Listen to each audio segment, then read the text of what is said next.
Welcome, everyone. My name is Travis Major. I'm the Director of Graduate Admissions here at the Schar School of Policy and Government. We're real thrilled that you're joining us tonight, and we're excited to have a tremendous panel of faculty members here at the Schar School to discuss an important topic. Just a quick housekeeping thing. For those of you who are still considering graduate school this fall, the application is still open for another month. And we are waiving application fees for those folks who attend our events. We're going to send you an email tomorrow morning at the email address you use to register for this event on instructions and how you can qualify for that fee waiver. Again, we're real glad that you're able to join us tonight, because one of the things we try to do is give people ample opportunity to see what is the dialogue like at the Schar School and the academic community. What are the issues folks are talking about? How are they talking about them? You know, how are the students being engaged in asking questions? And with that, I'll stop talking and happily hand the microphone over to the director of our International Security Program, Ellen Laipson, who will be moderating tonight's discussion. Thank you, Travis, and good evening to everybody. We're really delighted that you all are considering the International Security Program or possibly other programs at the Schar School, and we hope tonight's conversation will sharpen your understanding about what we do and who we are, and perhaps encourage you even more to look at our programs and hopefully apply. We look forward to seeing some of you in our fall classes when the fall semester begins. I'm sorry, I completely forgot one of the key issues. We are going to accept questions throughout the event. I apologize, I should have mentioned that earlier. So I'll hand things back off. But as you all who are participating and have questions about the topic or points that are raised, please put those questions in the Q&A section, and I'll be keeping an eye on that. And when we switch to questions later, we'll go from there. So as you have questions during the event, please put them there, and we'll handle it from there. I apologize for jumping in. Please take it away again, Ellen. Okay. So tonight's topic is something that we think cuts across a number of issue areas of interest to our faculty, to people who are doing research at the Schar School, and certainly to our students.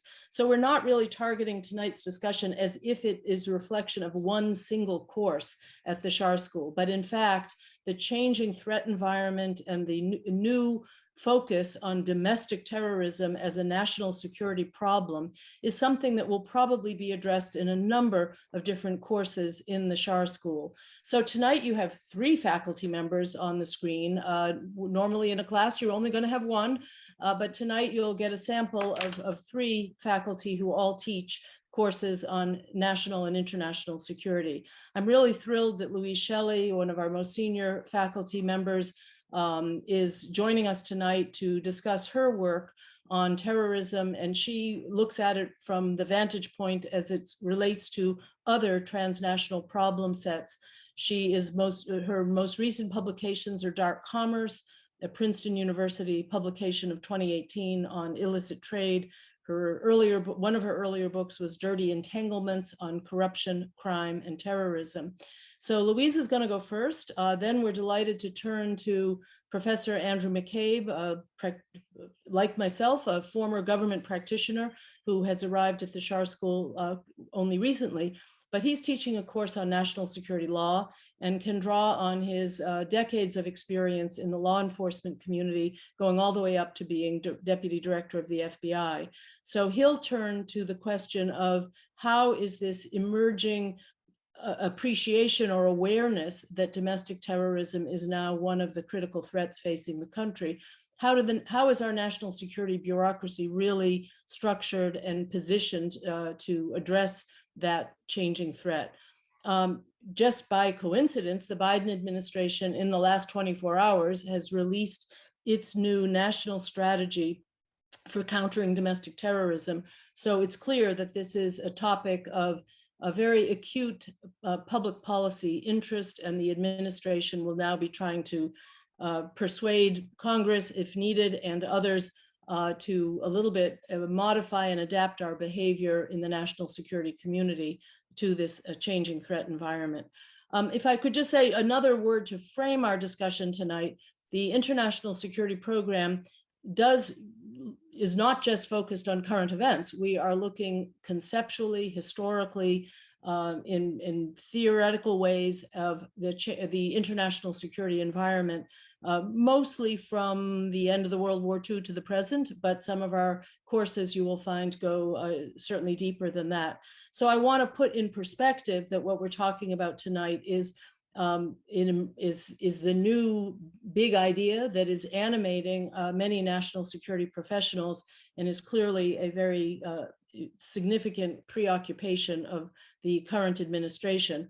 But in our course offerings, you will get a lot. Terrorism is only one of many, many topics that is considered. So I think it's useful to also have in your peripheral vision, how does this relate to the post 9/11 world? How does it relate to the end of the forever wars in Iraq and Afghanistan? How does it relate to the changing geopolitics of the rise of China? And just today we could see the president, his meeting with the Russian president, and how all of these issues may influence each other or shape the larger national security picture. So I think we're now ready to dig in a bit. We'll have maybe 5 to 10 minutes from each of our two professors, Professor Shelley and Professor McCabe. We'll talk among ourselves for a little bit, but please do start posting your questions, and Travis will help us curate the questions for the second half of our event tonight to get your input and your observations and questions to us. So I'm delighted to turn to my colleague and friend, Louise Shelley, to get us started on her work. She's been at the Schar School for longer than Andy McCabe and myself, so you can have a deeper perspective on the work that is done at the school on terrorism. So over to you. Thank you. And it's a pleasure to meet all of you. Unfortunately, it's on Zoom, but that's our new reality. What is unusual about the Schar School, which you can see from this webinar, is that we have this incredible interchange between people with deep government experience and academics like myself who write scholarly books. And it's this kind of interchange that occurs among the professors, among the faculty, and with the students who are in attendance today, or I hope that many of you will become our students. And just a few minutes ago, I received a note from the National Intelligence University that a chapter of a book that we did on crime under what's happened under COVID and the transformations of it is coming out and will be out next month in press. And two of my students, or two Schar students, helped write this paper together with me. So this is the kind of intellectual environment in which we're involved, not just in purely academic research, but we have this incredible, vibrant community between the reality in Washington and the ability to be at the forefront of research. That brings me to this issue that we're talking about of domestic terrorism. When we think about domestic terrorism, and that's what Ellen was urging me, or Professor Laipson was urging me to talk about this in context. It's not that I don't think, I think it's important that there are some people and some specialists who focus on domestic extremism exclusively, but that's not what our school is about. Our school is about trying to give you the tools to understand the issues that we face today and the emerging issues. One of the things that we do at TRAC is the research center I run, which is called the Terrorism, Transnational Crime and Corruption Center. And there are quite a number of faculty, and there are about 20 to 25 students who work in this center at the moment. And our biggest project is doing the statistical analysis and the data collection for the annual State Department report, the country reports on terrorism. And one thinks about this primarily as reporting on terrorism overseas, but we have just finished the third year of data entry for this report, is we also focus on acts of domestic terrorism. And so this has been integrated into it, but to help us understand this phenomenon better, we have about every 2 weeks, twice a month, we have lectures for the students who work with us on the terrorism database. And if this is something that's of compelling interest to you, these are open to the community of people who are part of the Schar School, and you can listen and learn about the latest trends and insights in this field. But as we're looking at terrorism, we're looking at it and how it connects with transnational crime, how it connects with domestic crime, and in some cases, how this activity is funded. And we don't have, fortunately, as many acts of terrorism as this, of completed acts of terrorism, as the extent of this phenomenon might suggest. We haven't yet started to enter the events of January 6th because we've just finished the data for 2020. And we're always left with a challenge of whether you're looking at one phenomenon with multiple participants committing many different acts, or whether you're looking at one act with many different victims. And there'll be a lot of challenges as we come to record this absolutely crucial event in our American political development that occurred very, very early this year. I think it's important, as this national report indicates, is that we have to think a lot about the networks that are behind this new domestic terrorism, or not new, I should say, because quite a number of years ago, I was in Oklahoma City. And if you remember, in the mid-1990s, there was a terrible act of domestic terrorism that destroyed a building in the downtown of Oklahoma City. And shortly after that, the origins of this terrorism database that we now maintain were being done in the building next to this national memorial to the victims of this terrorist act. So we've had very hard-hitting and very destructive domestic terrorism. But in the past, like, that act was one of a very limited number of people. And today, thanks to social media, thanks to the ability to communicate online, we have many more groups and not so much of these lone terrorists as we might have been seeing earlier. And the report also talks about the transnational elements of this.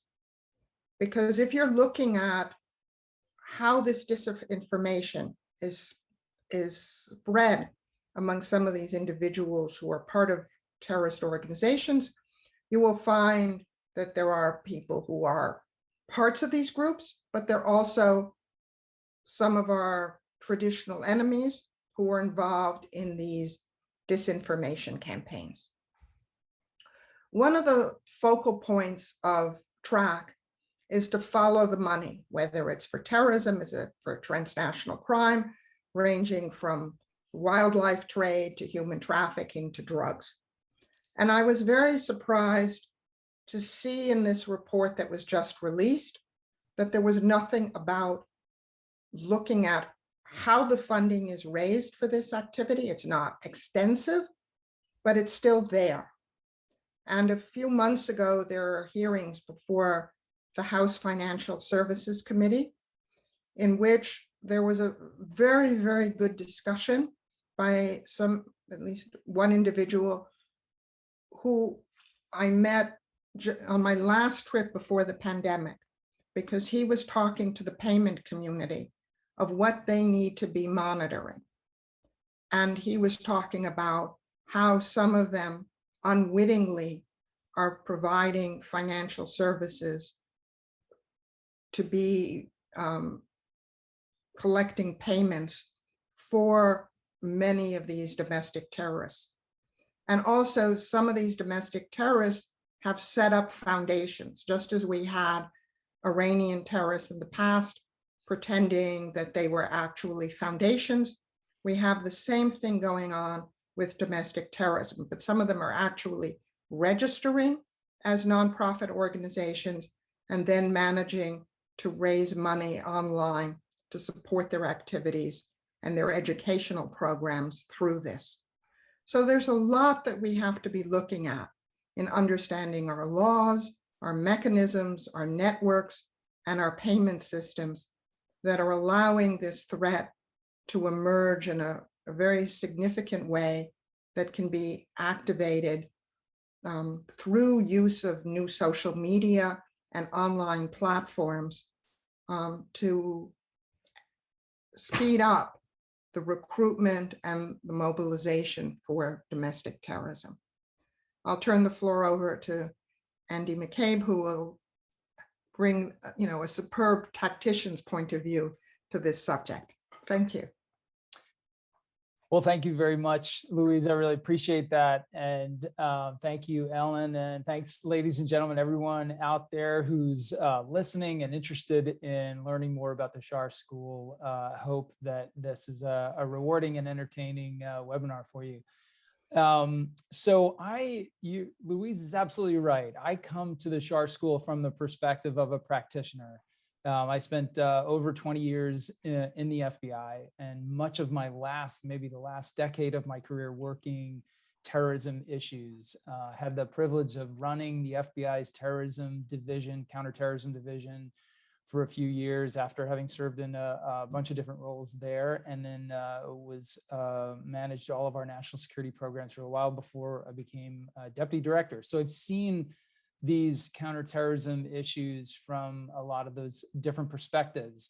And I have to tell you that based on my experience, I think it's a really fascinating and critical time to be thinking about and talking about domestic violent extremism and domestic terrorism, because I think that we are on the verge of a real sea change in the way that our federal government addresses the problem of domestic terrorism. And hopefully that the FBI is rethinking the way they approach it as well, even with the short perspective we've had over the last few months following the attacks on January 6th. I can see, even in my own time, things that maybe we should have done differently and thought about differently in those years with respect to what we call DT. Because of course we have to abbreviate everything in the government, or it just wouldn't be the government. So I want to talk just a little bit tonight about how the FBI traditionally, up until this point, thought about domestic terrorism, and why specifically domestic terrorism is so different from international terrorism, and how the laws around that really have a huge impact on how we can work domestic terrorism and what we investigate. So the investigation of domestic terrorism is really an FBI responsibility. There are certainly other players in the DT area. The biggest, other than bureaus, of course, the Department of Homeland Security. And the Department of Homeland Security has some incredibly important roles to play in terms of intelligence collection and in the coordination and dissemination of that intelligence, which is so key. And of course, in the counter-radicalization work that the government does. But when it comes to the investigation of offenders and building cases against people and working with the Department of Justice to prosecute those people and put them in jail, that's really an FBI responsibility.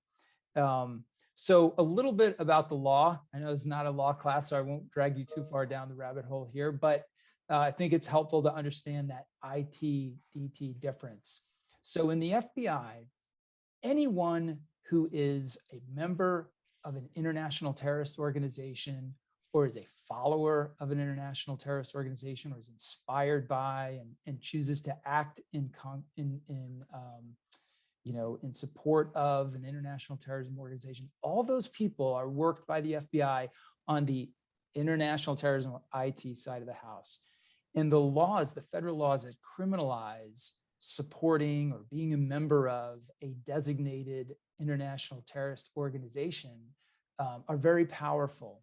And because all of that is focused on foreign activity, or ultimately drawn back to foreign activity, you can designate in the government through the Treasury Department and other ways, you could designate an organization like Al-Qaeda as an international terrorist organization. And then anyone who supports it or sends it money or travels overseas to train with Al-Qaeda people is guilty of a federal crime. On the domestic terrorism side, it's very, very different. Domestic terrorism, by definition, all happens here.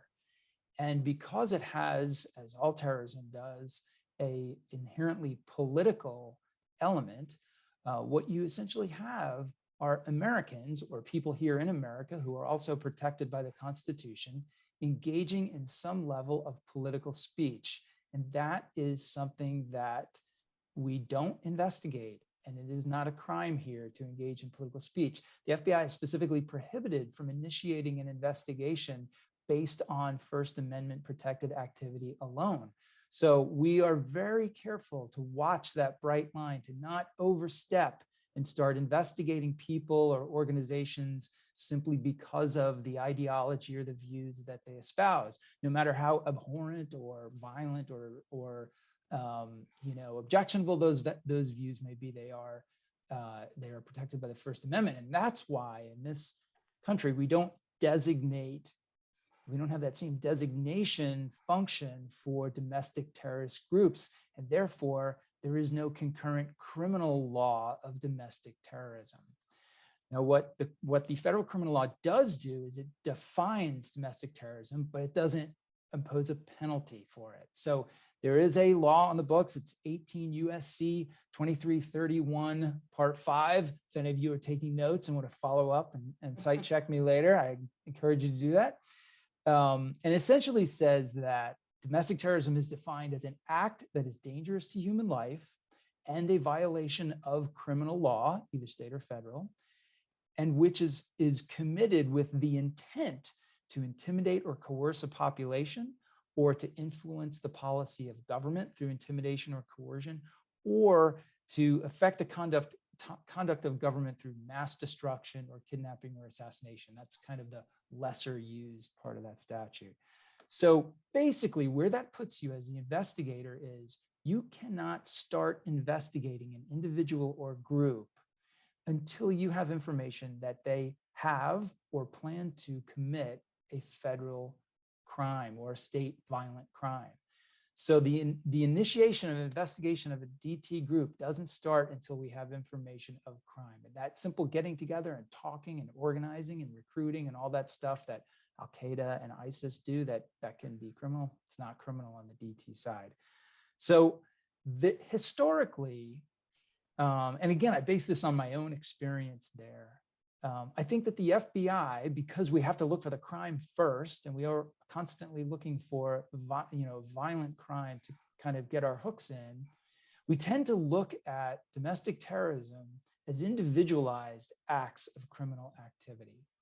And that's almost too convenient. It's almost too easy to characterize the problem as the isolated criminal acts of individuals. And what we are realizing now is that's not really the case. There are organizations in this country that over time, if you look back from the very inception of racially motivated criminal activity in this country, that kind of really started with the Klan, and ultimately you have those different waves of Ku Klux Klan activity. And then after the Vietnam War, you see that same organizing and racially motivated violence becoming more paramilitarized in the wake of the Vietnam War.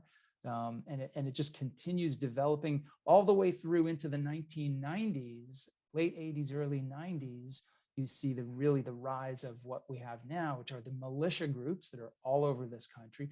They're all tied in some way to this through line of racially motivated extremism and anti-state violence. At a point in the 70s, 80s, these, what we now think of as domestic terrorist actors, turned their focus to become essentially a war on the state, acting out against what they felt was overreach by the federal government, and committing crimes, violent crimes to fund that activity. You see groups like the order, right, in the early 80s, went out and committed bank robberies and armored car robberies and things like that to generate cash, and then literally got in their cars, traveled around the country and shared that cash with other racially motivated domestic extremists and other groups and other compounds.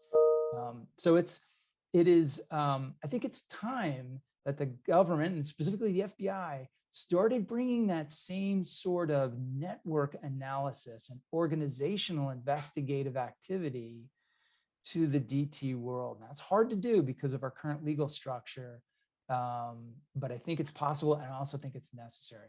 So that kind of brings us to today, or maybe I should say yesterday, when the Biden administration launched the new national strategy. I don't want to get this wrong here.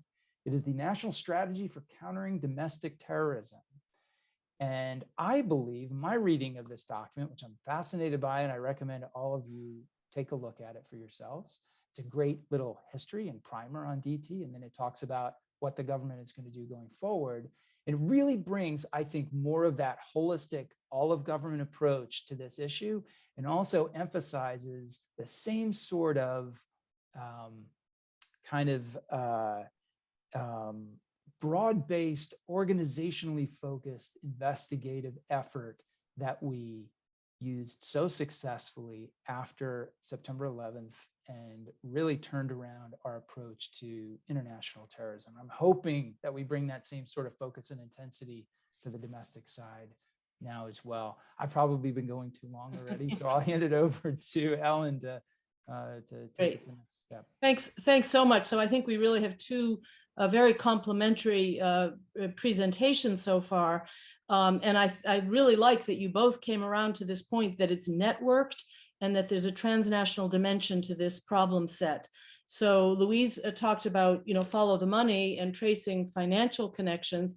And Andy McCabe mentioned ideology, of how these, a group based in Germany or in the Nordic countries or virtually anywhere might inspire or influence a domestic group, and or vice versa, that the activities of American-based groups might also connect to groups internationally. And that brings us to the sort of both the predicament and the kind of solution set that I think the Biden administration is grappling with when it comes to the part of our national security architecture that is intelligence. So I just want to add a couple of thoughts to what's already been said. On the intelligence side, from World War II on, the creation of what is now an exceptionally robust intelligence enterprise in the United States, 17 or 18 agencies plus the new superstructure called the Director of National Intelligence to be the kind of program manager of all of these very separate and distinct both collection and analytic agencies. The culture of that world was that we were different than other countries and that we didn't have a domestic intelligence agency. And literally people are trained early on in their careers, you don't do America, you do the rest of the world. And it was all about threats that were coming from outside the United States.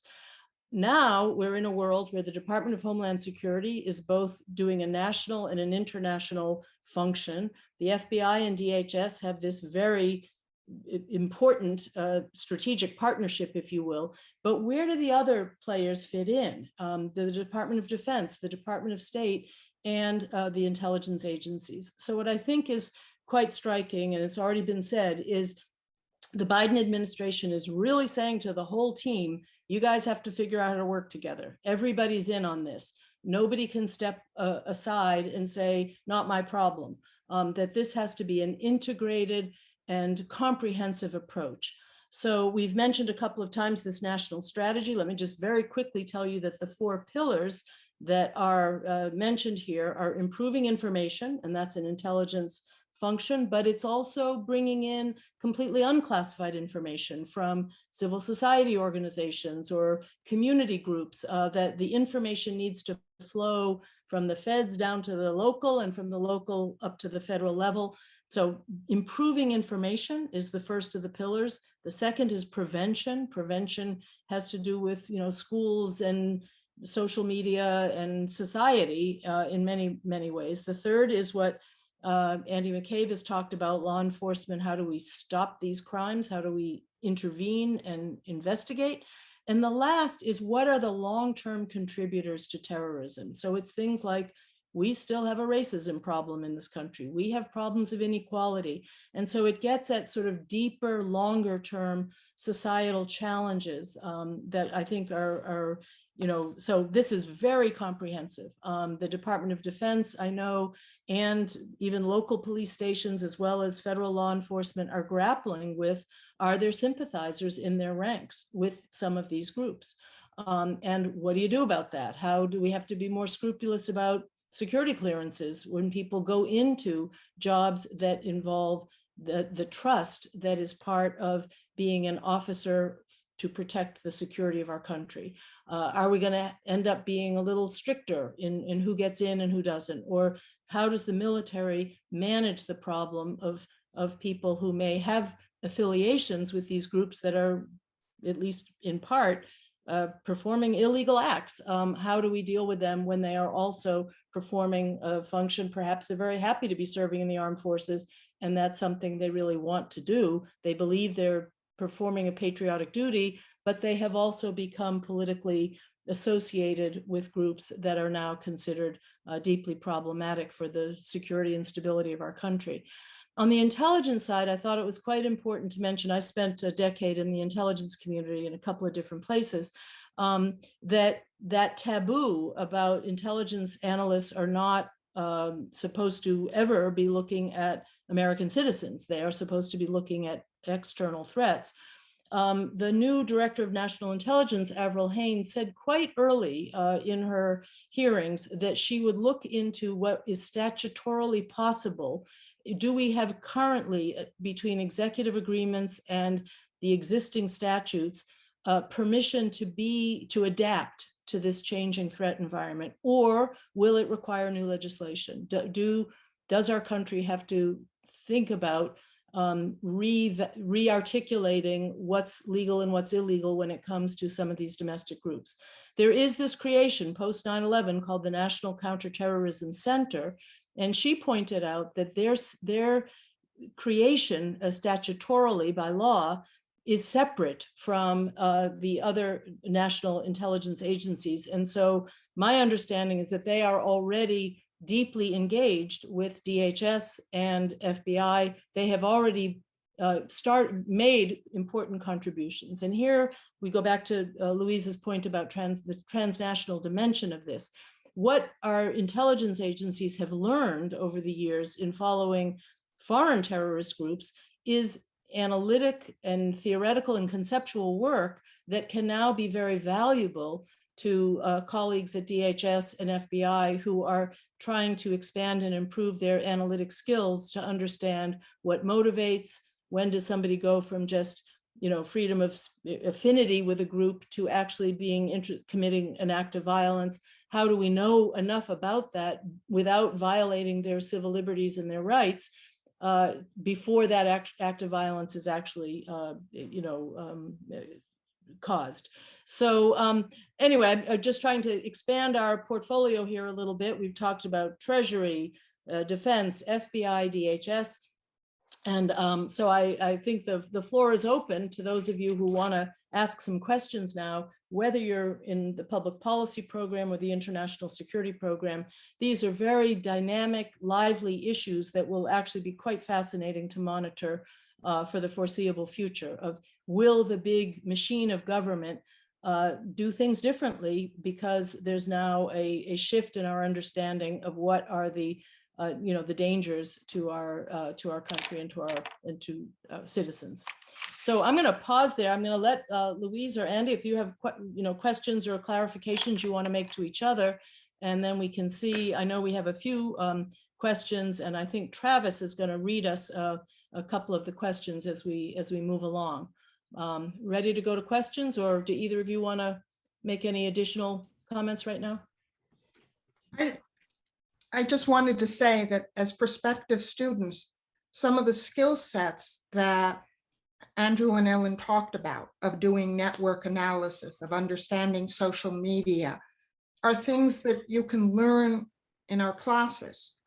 And I have students when they do oral presentations, just as I taught transnational crime last semester, and they will map and do network analysis to try and explain case studies of actual legal cases.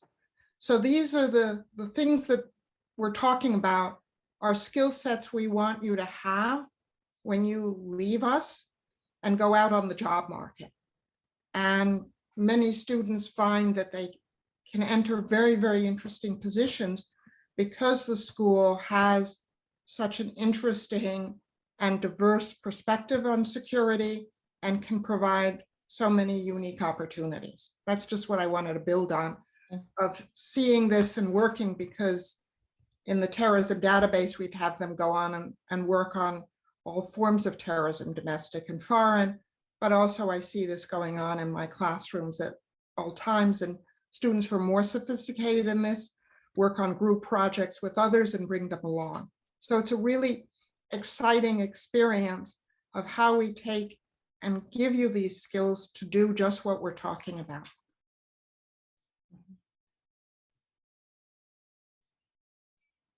So, Andy? Andy, if you'd like to jump in, or we can go.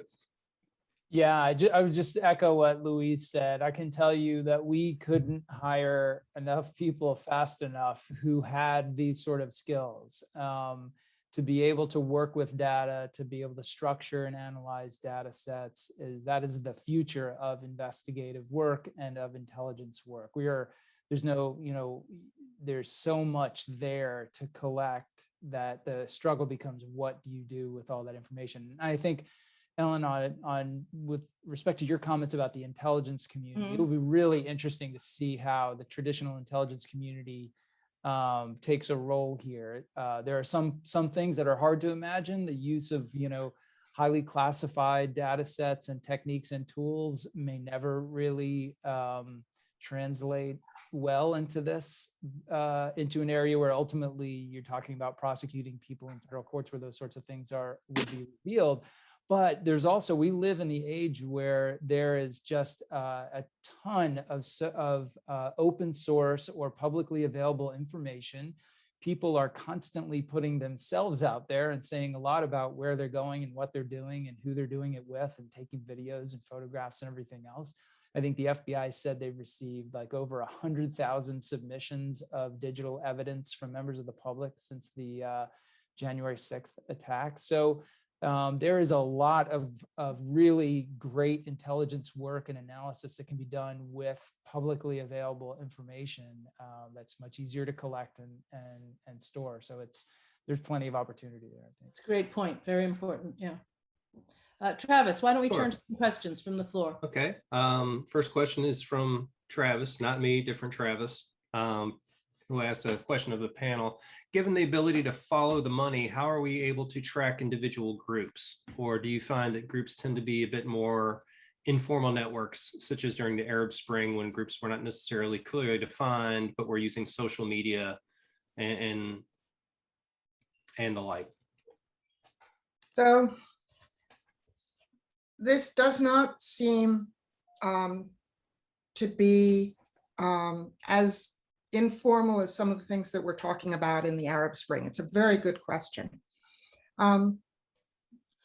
There's a report that I can recommend to you. I'll try and find it and put it in the chat box, that was discussed in these congressional hearings, which shows that you can find a lot of information about how the money is collected by these following these nonprofit, these basically fake nonprofits that have been set up by some of these terrorist groups that were identified in January 6th.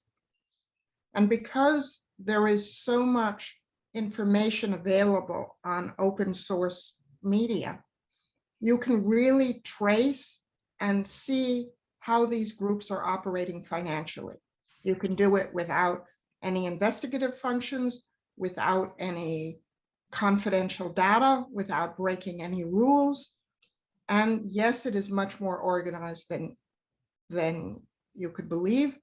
And there are organizations like Charity Navigator, which helps you find charities that also list some of these organizations that have been identified with the January 6th attack and help you find a way to contribute to them, unfortunately. Okay, thank you. Yeah, if I could, Travis, please just do. to add on to that, one of the, and Louise knows better than I do, probably one of the biggest challenges in tracking the money from IT groups is once some money goes overseas, it becomes much harder to see, particularly for American investigators who only have legal process that works here. You know, you then have to work through foreign partners, and depending on relationships, that might work and might not. The difference here is we're talking about domestic groups, people who are here, who are conducting their recruiting and their training and their communications and travel here domestically, and they're relying on the domestic financial system, which is, you know, reachable by federal investigators with lawful process. So there are some advantages, I think, on the DT side there. It would be ironic. I mean, one of the things the intelligence community always thinks about is, you know, compromising sources and methods, right? So the bad guy, we don't want the bad guys to know how exactly it is that we know what they're doing. In the long fight against Al-Qaeda, they got smart and didn't use necessarily things that were connected to the World Wide Web. You know, they could carry money in bags on motorcycles or donkeys and move resources around because they were aware that their transactions could be detected. So it's a funny cat and mouse game of, you know, when do the perpetrators get smart on how it is that we're monitoring them. We have such a transparent system and society that we talk about these things. And then you do have to worry whether either new technology, if you think of the whole, you know, Bitcoin phenomenon of people learning to create more anonymous forms of financial transactions. So it really is quite a challenge. And I would say that the Treasury Department has expanded enormously what it can do in tracking international financial transactions. And again, it will be tricky legally, I'm sure, to do it against American citizens. Thank you. We have several questions on the theme of collecting information and what to do with that information. So I'm going to skip around a little bit and try to do this in kind of an order, but this is kind of the general theme of how we collect information about domestic terrorism. Starting broadly, how can you, Lauren asks, how can you obtain the information that Andrew was talking about without formal investigations? You know, if you can't begin a formal investigation until you have information, how do you get that information? Well, Lauren, there are certainly some categories of information that you can't collect without a predicated investigation. So in other words, you can't serve legal process like subpoenas and 2703D orders and things like that without having a subject identified and a predicated investigation. However, the FBI can conduct assessments. So that's like officially kind of recognized intelligence collection efforts on particular threats. And you may be limited in an assessment only to collecting publicly available information, or, you know, things like social media and, you know, publicly available comments in places like, you know, subreddit chat rooms, things like that. But that can be, as we have seen now, specifically in light of, I think, January 6th, some very relevant activity that can give you some insight as to what groups are planning to do. And again, that activity might be First Amendment protected activity. So you have to be very careful about the decisions that you make in terms of things like dissemination and further investigative action. So it's all requires a very careful and kind of almost a minute by minute legal analysis, which makes it hard to do, but because it's hard to do doesn't mean you can't do it. So there are very complicated rules around that. You know, I think they're there for a good reason. And I don't know that the FBI would probably request that they be changed. But at the same time, there is a lot of publicly available information about individual actions that were planned in the lead up to January 6th that I think there are very good questions to ask of the FBI right now in terms of what did you know? What were you hearing from your informant networks and sources of information? And what decisions did you make based on the intelligence that you were able to collect? I don't think we've gotten even close to that with any of the congressional inquiries so far. So it'll be interesting to see what happens if we ever get good answers to those questions going forward. Let me give you an example of not being in the government, but what you can do through social media. This is not in regards to domestic terrorism, but it's in part some of the financial support for terrorism. So we had a project a few years ago on antiquity smuggling out of Iraq and Syria. And we were looking at the whole supply chain of this antiquity smuggling and whether there was any involvement of terrorists and any terrorist financing involved in this activity. And we had at least a couple students working on this project, and one of them, we have a book that's going in press now.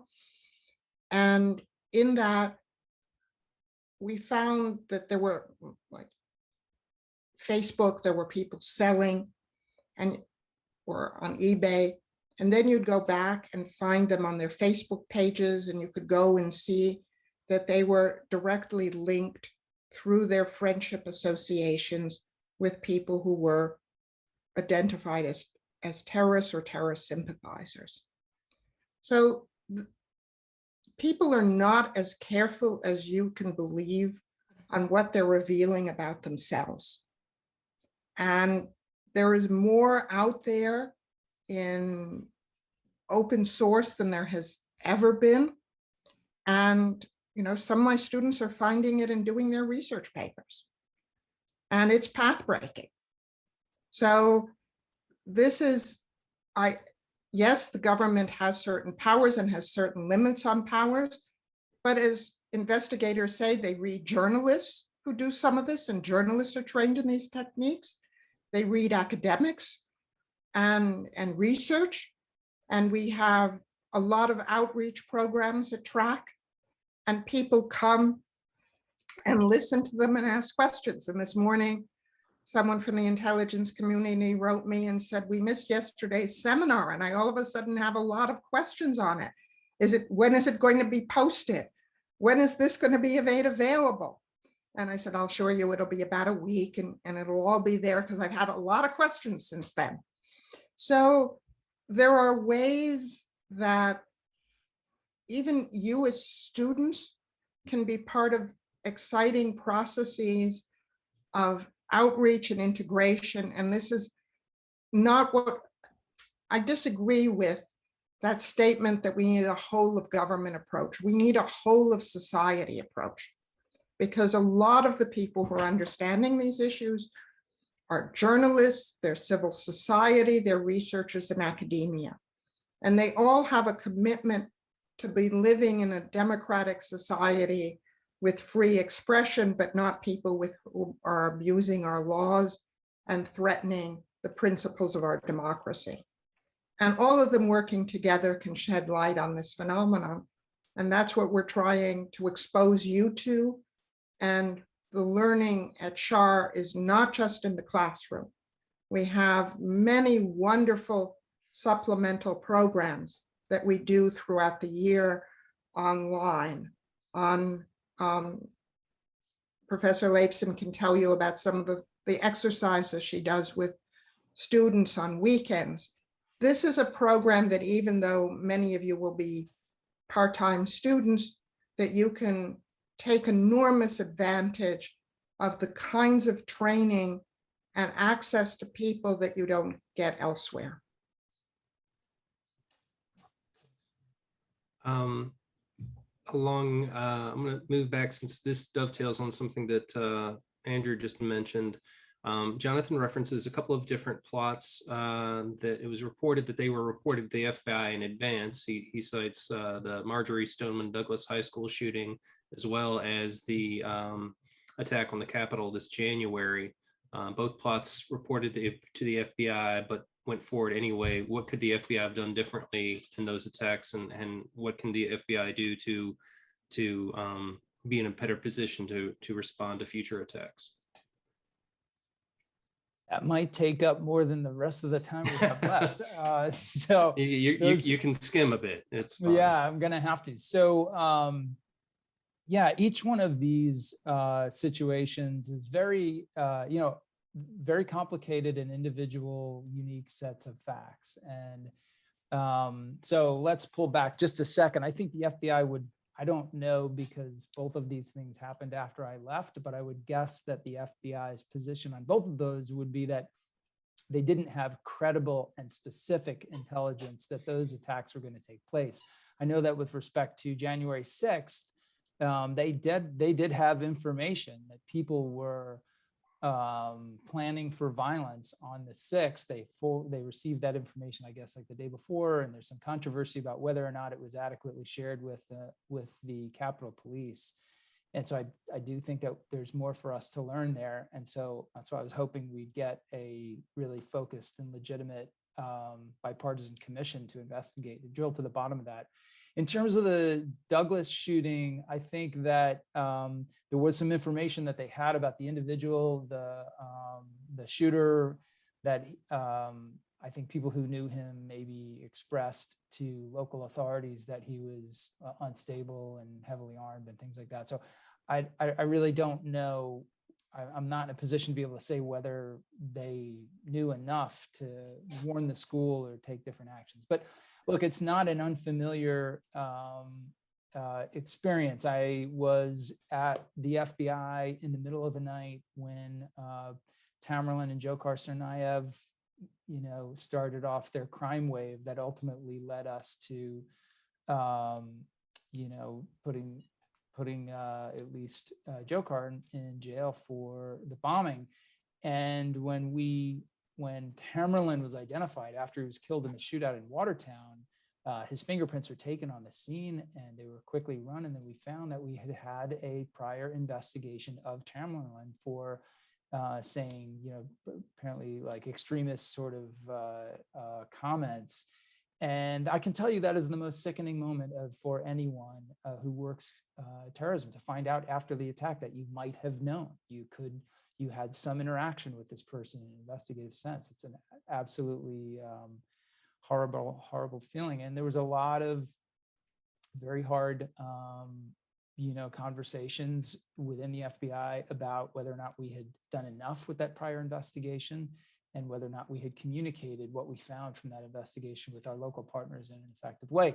And changes were made. We changed the way we did some thought about warnings that we give to our local partners and things like that. I don't believe that in that case that we had our interaction put us in a place to understand that he would commit such a horrible act, but I understand that some people see that differently as well. So this is part of really what makes it so incredibly hard to work as a counterterrorism, official or investigator. It's a zero margin for error business, and there are a lot of threats out there and a lot of really concerning people, and figuring out how to prevent things from happening is not easy. But anyway, good question.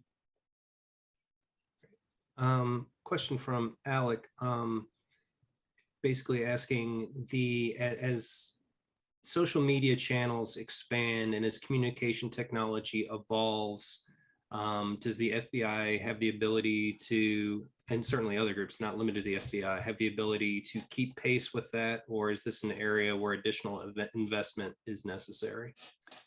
There's always additional investment that's necessary because technology is constantly changing and we're always at least one step behind. So we try to keep up with developments, but government is particularly bad at that. Maybe the FBI is uniquely bad at it. In terms of like acquiring technology and stuff like that, there's all kinds of challenges.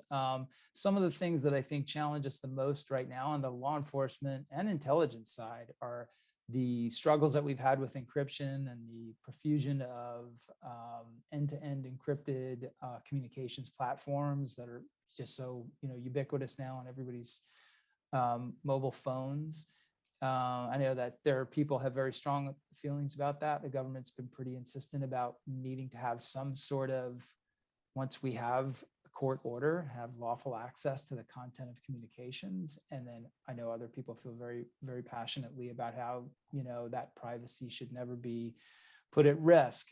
Putting that debate aside, I can tell you as a practitioner that it does have a pretty significant negative effect on our ability to conduct investigations effectively, where the FBI is very creative, as you saw in a case that came down about a week ago, that international case where they were apparently deeply involved in getting phones to criminals that we could monitor.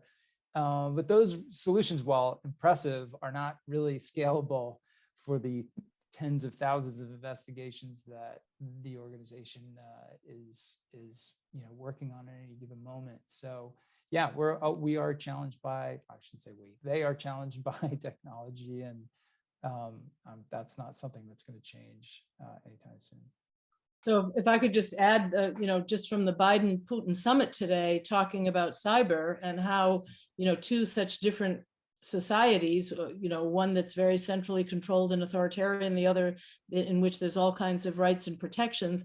And I think Biden knows that when it comes to cyber investigations, the role of the private sector is so important, and that, our government has to develop, it's almost like doing diplomacy with our own private sector to try to persuade them that there's a shared interest in sharing information, when in fact the private sector, I think, has a different set of incentives in how their business is designed. It's very tricky, but in a much more centrally controlled country, look at, China and Russia can get ahead of us on cyber offense and even just, cyber collection, because they don't have the same rule of law society that we do. So That's right. they're really tricky issues. And as Louise said, it's whole of society, in which the government is one of the players, but the government doesn't completely control the information space. I'm sorry, Louise. Travis, I think maybe we should do one more question and then maybe we can wrap it up. Sure. Yep. There's a follow-up question. How are agencies such as FBI, DHS, and others doing the balancing act? How are they reconciling the increased need for gathering domestic terrorism information, but also balancing that with the general public's aversion to gathering that information? How do these agencies draw the line of we'll go this far but no farther, and what is that debate like? Well, I can say that in the FBI, we have a pretty clear set of kind of running rules that are given to us by the Attorney General. So everything that the FBI does is all of our authorities, our investigative techniques, all those sorts of things are contained within the Attorney General guidelines, which are then interpreted by the FBI into what we call the Domestic Investigations and Operations Guide. That's actually online. You can read it yourself. It's a fascinating document. It's a little redacted here and there, but there's still some juicy stuff in it. And it's all based on around these rules, right? About we only use particular investigative techniques and intelligence collection techniques if we have an investigation of a certain level. There's basically like 4 different levels of investigative activity. So we try very hard to stay within those rules. We try to do that with developing technologies that sometimes push us into areas where we have to kind of figure it out as we go along. But there are intense debates with internal lawyers, FBI lawyers, and also the Department of Justice provides oversight and kind of reins us in when they think that we're getting too close to the edges. So it's a very complicated process, but it's really what makes the job so vital. And this is what I tell my students in my class. I mean, I feel like part of my role at Schar is to try to convince people, convince young, talented professionals and people who are pursuing advanced educations about the satisfaction and the fulfillment that comes from a life in public service and working in someplace in the federal government, not just the FBI, but really anywhere. And so part of that excitement and fulfillment and satisfaction comes from being a part of these conversations and actually having a role in determining like how the organization will address these challenges in the future. How do you interact more smoothly with your partners in the intelligence community? How do we figure out new ways to share and disseminate information that still protects people's right to privacy, but also enables us to work and collaborate with our partners more effectively to protect people? So super complicated question, but there's a lot of good work to be done to make that happen.